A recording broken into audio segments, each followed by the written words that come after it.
آزاد نہیں ہے. مرنے کے بعد ہر چیز کا حساب ہوگا. مرنے کے بعد ہر چیز کا حساب ہوگا. اور پھر اگر ہم لوگوں کے سامنے تو بڑا نیک بنے کہ میری داڑھی بھی ہے, میں نماز بھی پڑھتا ہوں, پگڑی بھی ہے, کرتا بھی ہے, میں بہت نیک بھی بنتا ہوں لوگوں کے سامنے, لیکن اگر میری تنہائی پاک نہیں ہے تو قیامت والے دن حدیث کے مطابق ان اعمال کو اللہ ضائع کر دیں گے. آدمی خسارے میں رہے گا. تنہائی کے گناہ کے بارے میں بہت ساری حدیثیں ہیں. تنہائی کے اندر جو بندہ گناہ کرتا ہے, اصل آدمی نیک ہے یا نہیں, تقوی والا ہے یا نہیں, اس کے لیے پیمانہ کیا ہے, کیسے چیک کریں گے؟ بھائی ہر چیز کو آپ چیک کرتے ہیں نا لیبارٹری میں, ہر چیز کو سمبل سے آپ پہچانتے ہیں. ایک آدمی کہتا ہے کہ میں تقوی والا ہوں, میں بہت اللہ سے ڈرتا ہوں, تو بھائی کیسے چیک کریں کہ تو واقعی ڈرتا ہے یا نہیں؟ چیک کریں گے تنہائی میں. ایک آدمی تنہائی میں ہے, وہ یہ دیکھ لے کہ بھائی آج کل یہ چیز ہے, دیکھو یار یہ تنہائی میں ہر قسم کا گند اس پہ اویلیبل ہے. آپ کی صرف ایک فنگر ٹپ پہ ساری دنیا آپ کے سامنے آ جاتی ہے.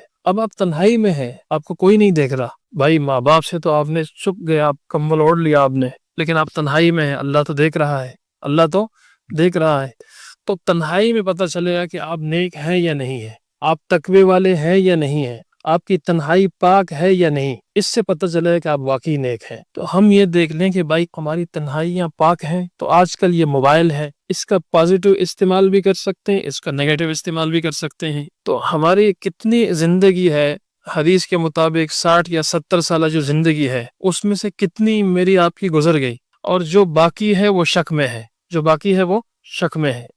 اچھا, اب روزانہ ہر بندہ کل سے تھوڑا سا کیلکولیٹ کر لے کہ صبح سے شام تک کتنا وقت میرا موبائل پہ جاتا ہے. بلکہ موبائل شو بھی کرتا ہے شاید اپلیکیشن پہ, فیس بک پہ اتنا وقت دیا, فلانے پہ اتنا. آپ یہ دیکھیں کہ کتنا وقت میرا پازیٹیو کاموں میں جا رہا ہے, کتنا نیگیٹو کاموں میں. اب یہ فیس بک میں نے کھول دیا, اب یہ فیس بک, یہ ریلز, 1 گھنٹہ آپ نے ریلز پہ گزارا, اس کا حاصل کیا ہوا, نچوڑ, آخری خلاصہ, انجام, بھائی جہنم کے لیے آپ نے اپنے لیے سامان تیار کر لیا. ٹھیک ٹھاک 1 گھنٹہ آپ ضائع کر دیا آپ نے. کیا چیزیں اس میں گزری ہوں گی, کتنے چیزیں ہیں, کتنے آپ نے پازیٹیو چیز اس میں دیکھی. درمیان میں کوئی ایک آدھ بیان آیا ہوگا, وہ خود آتا ہے, وہی آپ نے تو سرچ نہیں کیا نا, وہ خود آ گیا, آپ کا کوئی ایفرٹ نہیں ہے اس میں. وہ تو مولوی صاحب آ گئے, وہ آپ دیکھتے بھی نہیں ہو, کہتے بھائی اسکرول کرو یار, یہ بار بار آ رہے ہیں.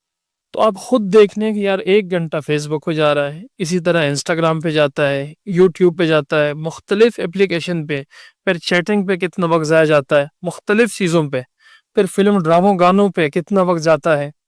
تو آپ خود اندازہ لگا لیں کہ میری زندگی وہ پازیٹیو کاموں میں گزر رہی ہے یا میری زندگی نیگیٹو کاموں میں گزر رہی ہے. اچھا, پھر یہ آپ سوچ لیں کہ آپ جس سٹیج میں ابھی آپ لوگ ہیں, تو آپ کے سامنے 2 مستقبل ہیں. ایک مستقبل عارضی ہے, ٹیمپریری طور پہ. ایک مستقبل جو ہے وہ ہمیشہ ہے, دائمی ہے, فار ایور ہے, وہ کبھی ختم نہیں ہوگا. ایک مستقبل وہ ہے کہ آپ جب یونیورسٹی سے فارغ ہوں گے, جس کے لیے آپ کہتے ہیں نا, آپ سے اسکول میں پوچھا جاتا ہے کہ بھائی آپ کیا بنیں گے, تو آپ کہتے ہیں میں ڈاکٹر بنوں گا, میں انجینئر بنوں گا, جس کو آپ مستقبل کہتے ہیں. تو ٹیچر بھی آپ کو کہتے ہیں بیٹا اپنے مستقبل, اپنے فیوچر کو برائٹ کریں, کہتے ہیں نا. تو ایک مستقبل وہ ہے جو یونیورسٹی کے فارغ ہونے کے بعد آپ جاب میں جائیں گے, جس کو آپ ابھی کہہ رہے ہیں کہ مستقبل ہے, آپ بنائیں گے. ایک مستقبل وہ ہے جو موت کے جھٹکے کے ساتھ شروع ہونا ہے. یہ دونوں مستقبل ہیں, تو آپ نے دونوں کے لیے تیاری کرنی ہے. اگر تو آپ سوشل میڈیا پہ پورا دن نگیٹیوٹی میں گزارتے ہیں تو دونوں مستقبل تباہ ہو رہے ہیں آپ کے. آپ صرف یہ نہ سمجھیں کہ یار یہ تو صرف مولوی صاحب ہیں تو شاید یہ آخرت کے پوائنٹ آف ویو سے بات کر رہے ہیں کہ میری آخرت برباد ہو رہی ہے. کوئی بات نہیں, باقی تو ہم پڑھ رہے ہیں. نہیں بھائی, وہی وقت آپ پازیٹیو کاموں میں لگاتے, آپ آن لائن کاموں میں لگاتے کہ بھائی پیسہ کیسے کمایا جاتا ہے, کیا کیا طریقے ہیں, کمپیوٹر کیسے سیکھا جاتا ہے, تو یہ ہے کہ بھائی ان چیزوں کا فائدہ یہ آدھے فیلڈ میں آپ کو پتہ چلے گا. تو یہ ہے کہ صرف آخرت کا نقصان نہیں ہے, بلکہ آپ کی دنیا کا بھی نقصان ہے. ابھی آپ انگلش پہ ورک کریں, اپنی کمیونیکیشن درست کریں, ایکسنٹ اس میں درست کریں, الفاظ برابر ہوں, گفتگو کا طریقہ کیا ہونا چاہیے, اپنے اخلاق پہ محنت کریں, سائنس میں آپ کوشش کریں. یعنی میں تو بار بار یونیورسٹی کالج میں بھی کہتا ہوں کہ کب تک غیروں کی نقالی کریں گے, انگریز کے پیچھے چلیں گے, بھائی خود چیزیں ایجاد کرو یار, کب تک یار ان کے پیچھے چلیں گے. خود بھی اللہ نے دماغ دیا ہے, آپ تھوڑا سا دماغ لڑائیں, کچھ چیزیں ایجاد کریں, کچھ سائنس میں آگے ترقی کریں. یہ سبجیکٹ کے اندر آگے جا کے بہت ترقی آپ کر سکتے ہیں۔ اگر آپ صرف اس لیے پڑھ رہے ہیں کہ بھائی فارغ ہونے کے بعد صرف پیسہ ہی کمانا ہے، تو پیسہ مزدور بھی کماتا ہے، پیسہ ریڑھی والا بھی کماتا ہے، پیسہ سویپر بھی کماتا ہے، یہ تمام لوگ پیسے کماتے ہیں۔ آپ نے کچھ ایسی کنٹریبیوشن کرنی ہے کہ جس سے آپ کو بھی فائدہ ہو۔ لازم پیسہ آئے گا جب آپ وقت دیں گے، لیکن ملک والوں کو بھی فائدہ ہو، علاقے والوں کو بھی فائدہ ہو، آپ کے ذریعے سے اور لوگوں کو بھی فائدہ ہو۔ اور یہ صرف یہ نہیں کہ اس سے دنیا بنے گی، اس سے آپ کی آخرت بھی بنے گی۔ اب بتاؤ جتنی چیزیں ہیں، اگر ایک بندہ ہے جس نے یہ موبائل بنایا، اگر اس کی نیت صحیح ہوتی کہ یار میں یہ اچھی نیت سے بناتا ہوں اللہ کی رضا کے لیے کہ یار لوگوں کے فاصلے کم ہوں گے، لوگوں کے یہ کام آئے گا، بتاؤ کتنے لوگ پازیٹیو کام اٹھا رہے ہیں اس سے کہ نہیں؟ تو اب جس نے بنایا اگر اس کی نیت اچھی ہے تو اس کو اجر ملے گا، اگر وہ مسلمان ہی نہیں ہے، اس کی نیت ہی اچھی نہیں ہے، بتاؤ کوئی اجر نہیں ملنا۔ تو اسی لیے ہر کام سے پہلے بخاری کی پہلی حدیث ہے انما الاعمال بالنیات، کہ اعمال کا دار و مدار جو ہے وہ کس پر ہے؟ وہ نیتوں کے اوپر ہے۔ آپ ایک کام کرتے ہیں، آپ کی نیت دیکھی جائے گی۔ اگر میں ایک چیز آپ کو دے رہا ہوں تو اس کے پیچھے میری نیت کیا ہے؟ اللہ کی رضا کی نیت ہے یا کوئی اور نیت ہے؟ اللہ کی رضا کی نیت ہے یا کوئی اور نیت ہے؟ تو نیتوں پہ فیصلے ہوں گے۔ تو اس لیے یہ سوچیں کہ میری جو زندگی ہے وہ کیسے میں گزار رہا ہوں۔ آج کا دن، پھر رات، پھر دن، پھر رات، اتنے دن اتنی راتیں گزر گئیں۔ جس اللہ نے یہ سب کچھ دیا ہے اس اللہ کے لیے میرے پاس ٹائم نہیں ہے۔ ایک آدمی اگر مجھے کوئی کیپ دے دے، ٹوپی دے دے، 1 سال بعد ملے، دور سے سلام کرتے ہیں، کیوں؟ یہاں کہتا ہے مجھے گفٹ میں ٹوپی دی تھی۔ جس نے ٹوپی کے نیچے سر دیا تو پوری زندگی، ایک کپڑا کوئی دے، سال بعد ملے سلام کرتے ہیں، جس نے کپڑے کے نیچے جسم دیا، جس نے اتنی صحت دی، بیمار ہو جائیں ہسپتال میں جائیں، ڈاکٹر تھوڑا سا علاج کر لے، تھوڑا سا اچھے انداز سے بات کر لے، خوش ہوتے ہیں یار، کیوں؟ دیکھو یار کیسے اچھے انداز سے اس نے بات کی، میرا علاج بھی کیا، فیس بھی مجھ سے کم لی۔ تو بھائی اللہ تو یہ ساری نعمتیں مفت میں دے رہے ہیں، اللہ نے تو کوئی بل کا مطالبہ بھی نہیں کیا۔ یہ آپ آنکھ سے دیکھ رہے ہیں روزانہ، کوئی اللہ نے مطالبہ کیا کہ اس کا اتنا بل آئے گا؟ ابھی آپ کانوں سے سن رہے ہیں، کوئی بل کا مطالبہ اللہ نے کیا؟ کتنی نعمتیں ہیں جو اللہ کی ہم استعمال کر رہے ہیں، روزانہ کے اعتبار سے کتنی نعمتیں ہیں۔ تو کیا اللہ کا میرے اوپر حق نہیں ہے؟ اللہ کا میرے اوپر حق نہیں ہے؟ اور پھر اللہ نے اپنے حق کے ساتھ قرآن میں والدین کا بھی حق بیان کیا ہے، والدین کا بھی اللہ نے حق بیان کیا ہے۔ تو بتاؤ، اگر میں نے تو جو آج کل دیکھتا ہوں نا نوجوانوں کو، زیادہ تر یہی ہیں جو سامنے آتے ہیں، تو ٹھیک ہے کچھ نہ کچھ ایسا ہو سکتا ہے کہ انڈرسٹینڈنگ میں غلطی ہو، ٹھیک ہے جی، ماں باپ کے ساتھ بعض اوقات ہو جاتا ہے، چونکہ نوجوان بہت سارے اپنے محلے میں مختلف نیٹ پہ مجھ سے پوچھتے ہیں، تو سامنے یہ چیزیں آتی ہیں۔ لیکن تھوڑا سا یہ دیکھیں، ایک قانون، ایک اصول بنائے، تو ایسے نوجوان ہیں جو بالکل ماں باپ کے آنکھوں میں آنکھیں ڈال کر بات کرتے ہیں، اپنی ماں کو ناراض کرتے ہیں چھوٹی چھوٹی باتوں پر، اپنے والدین کو ایسے ایسے جملے بول لیتے ہیں نا۔ اب ظاہری بات ہے وہ جس سٹیج میں ہیں وہ نہیں بولیں گے کچھ، وہ کچھ آپ کو بولیں گے نہیں، وہ آپ کی اچھائی کے لیے چاہتے ہیں۔ پوری دنیا میں ایک والد ہے جو یہ چاہتا ہے کہ میرا بیٹا مجھ سے آگے نکلے، میرا بیٹا مجھ سے آگے نکلے۔ یقین جانیں آپ کے کلاس فیلو نہیں چاہیں گے، آپ سے جیلس ہوں گے، آپ کے آگے آپ کے پیچھے وہ کوئی نہیں چاہے گا، آپ کی خوشی پہ کوئی خوش نہیں ہوگا، لوگ جیلس ہی فیل کرتے ہیں۔ لیکن آپ کا جو والد ہے وہ خوشی محسوس کرتا ہے کہ یار شکر ہے میرا بیٹا آگے جائے۔ اور آپ کو کیا پتا کہ آپ کے والد ہر نماز کے بعد کتنی دعا کرتے ہوں گے، والدہ ہر نماز کے بعد کتنی دعائیں کرتی ہے۔ صبح صبح اٹھ کے والدہ آپ کے لیے پراٹھا بناتی ہے، آملیٹ بناتی ہے، آپ کے کپڑے کون دھوتی ہے؟ والدہ۔ آپ کے لیے صفائی، ساری چیزوں کا بندوبست۔ آپ کو پیسے کون دیتے ہیں؟ آپ کے والد صاحب۔ آپ کو جیب خرچی کون دیتا ہے؟ آپ کے والد صاحب۔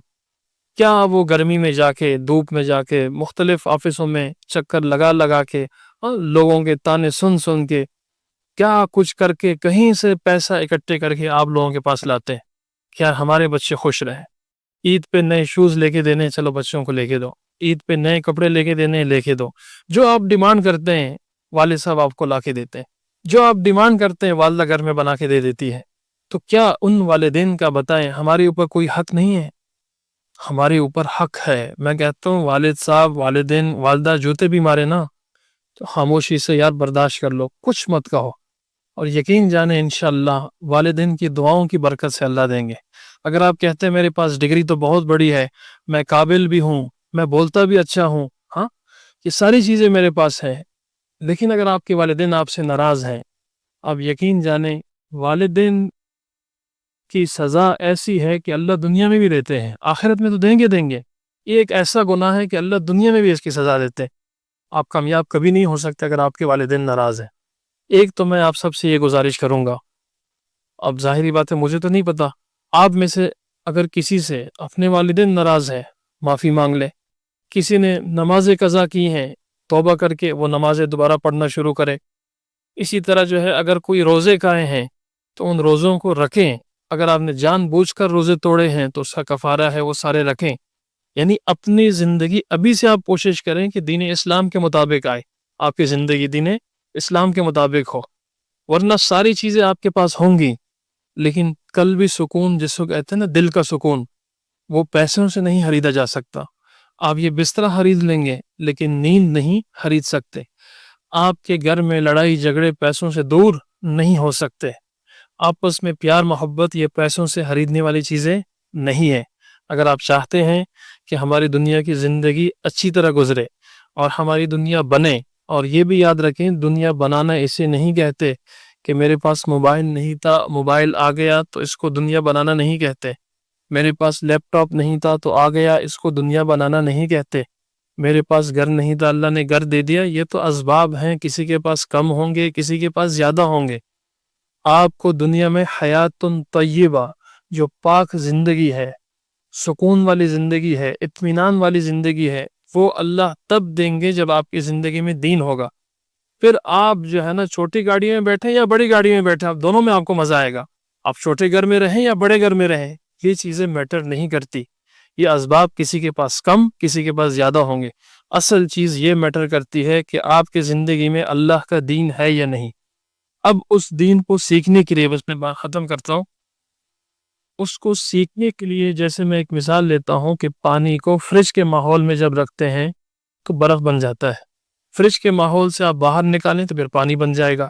ہر چیز کے لیے ایک انوائرمنٹ، ایک ماحول چاہیے، اس کے بغیر آدمی کے اندر تبدیلی نہیں آتی. اسی طرح انسان کو بھی اللہ نے دو چیزوں سے مرکب کیا ہے، جسم اور روح. اب یہ روح کو ایک ماحول چاہیے ایسا کہ اس کو روحانی غذا ملے. اب ہم جسمانی غذا تو جسم کو دے رہے ہیں، جسم پل رہا ہے پھول رہا ہے بیمار ہو جائے ڈاکٹر کے پاس جاتے ہیں، لیکن جو روحانی بیماریاں ہمارے اندر ہے، حسد ہے، کینہ ہے، بغض ہے، تکبر ہے، دنیا کی محبتیں ہیں، لالچیں ہیں، یہ ساری بیماریاں ہیں روحانی. اور پھر روح کو جو اصل غذا دینی تھی، قرآن کی تلاوت ہے، نماز ہے، روزہ ہے، نیک اعمال ہے، وہ ہم دے نہیں رہے. تو جب روح کو یہ چیزیں نہیں دے رہے ہیں اور گناہ کرنے سے دل کالا ہو جاتا ہے تو پھر نیکی کی بات اثر نہیں کرتی، پھر نیکی کرنے میں مزہ نہیں آتا. جیسے مثال کے طور پر کوئی آپ بیمار ہیں، آپ کے سامنے پلاؤ رکھ دیا جائے، بریانی رکھ دی جائے، آپ کہیں گے بھائی میرا دل نہیں کرتا. کیوں بھائی، اس میں کوئی خرابی ہے؟ آپ کہیں گے نہیں بھائی میں بیمار ہوں. وہ چیز ٹھیک ہے. اسی طرح قرآن کی تلاوت اپنی جگہ ٹھیک ہے، روزہ نماز جتنے نیک عمل اپنی جگہ ٹھیک ہے، لیکن ہم بیمار ہیں روحانی طور پر. اس کو تبدیل کرنے کے لیے، سچی توبہ پہ آنے کے لیے، اللہ کے ساتھ تعلق مضبوط کرنے کے لیے تھوڑا سا ماحول کے اندر جڑنا پڑے گا. تھوڑا سا آپ یہ کریں کہ آج کے بعد نیت کریں آپ قرآن کو ترجمے سے پڑھنا شروع کریں. آسان ترجمہ ہے قرآن مفتی تقی عثمانی صاحب کا ہے. جہاں نہ سمجھ میں آئے سر ہیں، سر سے پوچھ سکتے ہیں، اور عالم سے پوچھ سکتے ہیں، کسی نہ کسی کے ساتھ عالم کے ساتھ تعلق ہوگا. آپ پڑھنا شروع کریں، جہاں نہیں سمجھ میں آ رہا پوچھیں. بہت آسان لے کے آئے ایک جلد میں. 5 وقت نماز آپ مسجد میں پڑھنا شروع کریں. 5 وقت نماز کوشش کریں. ماں باپ اگر ناراض ہیں ان سے معافی مانگیں. اگر کوئی دوست کسی کو ناراض کیا ہے ان سے معافی مانگیں. آج سے یعنی نیت یہ کرنے اس مجلس سے اٹھنے کے بعد کہ میری زندگی کے اندر میں نے یہ کوشش کرنی ہے کہ میں نے اللہ اور اللہ کے رسول کو ناراض نہیں کرنا. میں جہاں بھی جاؤں اللہ کے دین پہ میں نے عمل کرنا ہے، اور جو زندگی گزر گئی اس پہ سچی توبہ کرے. معاف کرنے والا اللہ ہے. تو کریں گے انشاءاللہ. اللہ پاک مجھے بھی آپ کو بھی عمل کرنے کی توفیق عطا فرمائے.